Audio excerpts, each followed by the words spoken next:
Tatang Koswara, salah satu sniper legendaris terbaik yang dimiliki Indonesia yang kini telah meninggal dunia. Peltu Tatang meninggal di Jakarta tanggal 3 Maret tahun 2015 pada umurnya yang ke-68 akibat serangan jantung. Kepergiannya begitu menyisakan kesedihan bagi keluarga dan juga negeri ini. Semasa menjadi prajurit, Tatang merupakan seorang sniper yang handal. Kemampuan menembaknya pun disejajarkan dengan penembak hebat dunia. Dari pengakuan dunia tersebut, membuat kita ingin kembali mengingat akan kehebatan pria kelahiran 12 Desember tahun 1946 ini. Berikut adalah beberapa kehebatan Tatang Koswara, sniper nomor wahid di Indonesia. Sniper versus sniper is a deadly game no matter how you slice it.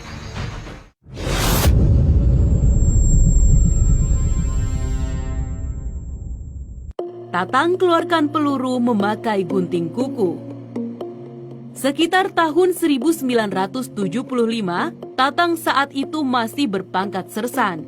Dia mendapatkan tugas bertempur di Timur Timur atau kini Republik Demokratik Timur Leste. Perintahnya adalah menghabisi komandan lawan. Sebagai penembak runduk, Tatang juga bertugas mengumpulkan informasi intelijen. Pada suatu ketika, dia pernah apes lantaran tertembak saat sedang mengintai musuh. Saya seorang diri mengintai posisi musuh pada pukul 10 malam. Saat itu, saya mengamati posisi musuh dengan teropong malam untuk memberikan informasi pada pasukan yang akan menyerang pada keesokan harinya. Kata Tatang seperti dikutip dari sebuah acara televisi swasta. Tatang lantas menyusup ke daerah lawan. Di sebuah lokasi, ia menemukan markas musuh. Dia mendekat dan berhenti pada jarak sekitar 300 meter.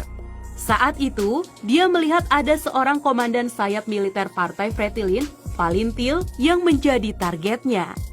Tidak perlu menunggu, Tatang langsung membidik, tetapi dia tidak langsung menembak.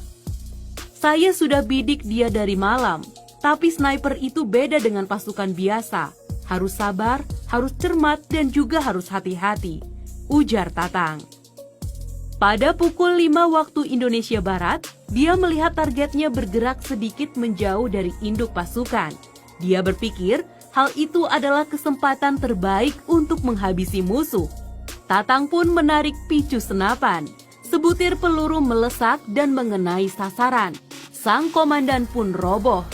Namun rupanya di lokasi ada sejumlah pasukan Fretilin yang melihat peristiwa itu. Mereka langsung mengarahkan senapan memberondong lokasi Tatang bersembunyi. Saat itulah Tatang tertembak. Saya tidak tertembak langsung. Peluru itu memantul mengenai kayu dan mengenai kaki saya. Awalnya tidak sakit, tapi terus mengeluarkan darah. Lanjut Tatang.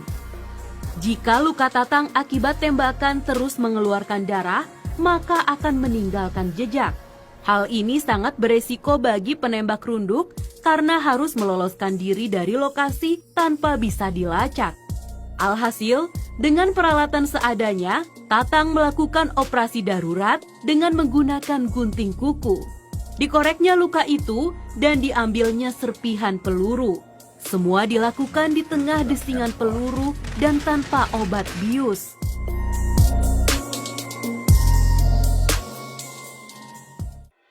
Tembak burung terbang pun sniper Tatang Koswara tidak meleset. Kemampuan menembak TNI Purnawirawan Peltu Tatang Koswara memang tidak diragukan lagi. Semasa hidup, dia dedikasikan untuk menembak. Kisah hebat tentang almarhum diceritakan Yana, yaitu salah satu anggota keluarganya. Dia sejak kecil sering diajak Tatang yang masuk dalam jajaran elit penembak dunia tersebut melihat caranya untuk menembak. Dulu kan pernah tinggal di daerah PPI Katam Sosana atau Komplek TNI AD. Saya pernah diajak untuk mencari burung, kata Yana.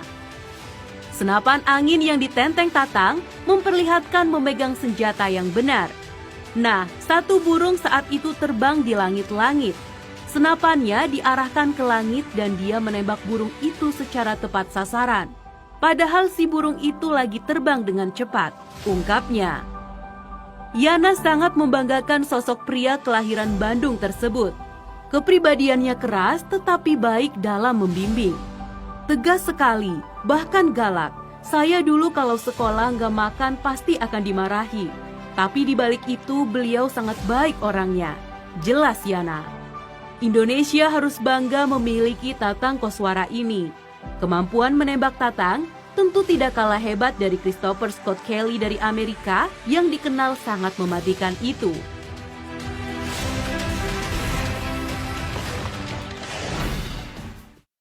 Sniper urutan 14 di antara penembak dunia. Tatang Koswara dicatat sebagai penembak runduk terbaik nomor 14 di dunia. Kemampuannya itu pernah dibuktikan saat operasi militer di Timur Timur. Prajurit dan perwira gerakan pengacau keamanan tewas tertembus peluru dari senjata miliknya, yaitu Winchester 70. Berkat kemampuannya itu, nama Tatang kemudian bertengger bersama sniper elit dari negara adidaya. Dan berikut urutan posisi Tatang Koswara di antara sniper dunia lain berdasarkan data yang dihimpun oleh Sniper History. Simo Häyhä, Finlandia dalam operasi militer Perang Dunia II, korban 500 lebih. Nikolai Yakovlevich, Rusia dalam operasi militer Perang Dunia II, korban 496. Ilyin Vasily Zaitsev, Rusia dalam operasi militer Perang Dunia II, korban 400 orang. Matthias Hetzenau, Jerman dalam operasi militer Perang Dunia II, korban 345 orang. Sepp Alberger, Jerman dalam operasi militer Perang Dunia II, korban 257. Silibing, Australia dalam operasi militer Perang Dunia I, korban 150 orang.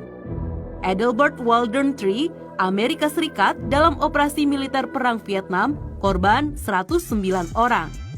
Charles B. Mauhini, Amerika Serikat dalam operasi militer Perang Vietnam, korban 103 orang. Neville Medven, Afrika Selatan dalam operasi militer Perang Dunia I, korban 100 orang.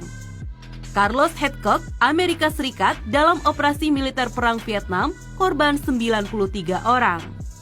Helmut Winsberg, Jerman dalam operasi militer Perang Dunia II, korban 64 orang. Joseph T. Ward, Amerika dalam operasi militer Perang Vietnam, korban 63 orang.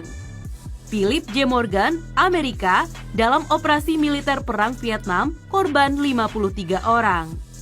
Tatang Koswara, Indonesia dalam operasi militer di Timur Timur, korban 41 orang. Tom Farron, Amerika dalam operasi militer Perang Vietnam, korban 41 orang. William Lucas, Amerika dalam operasi militer Vietnam, korban 38 orang.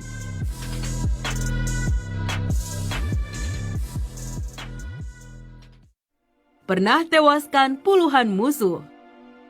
Almarhum Tatang Koswara menceritakan kisahnya saat bertugas dalam konflik di Timur Timur atau kini Republik Demokratik Timur Leste sekitar tahun 1975.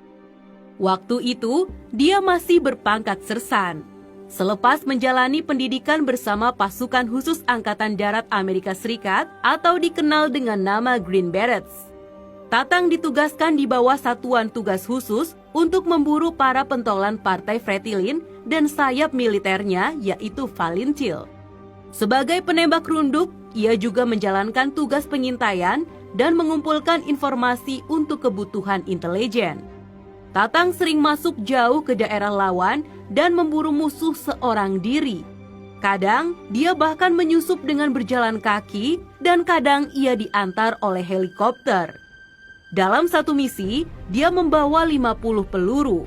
49 peluru dihabiskan untuk menewaskan musuh, termasuk duel dengan sniper lawan. Tetapi, Tatang patuh pada doktrin, yakni sengaja menyimpan sebutir peluru. Sesuai apa yang diajarkan, peluru terakhir itu digunakan untuk dirinya sendiri. Daripada saya jatuh ke tangan musuh, lebih baik saya menembak diri saya sendiri. Kata Tatang seperti dikutip dari sebuah acara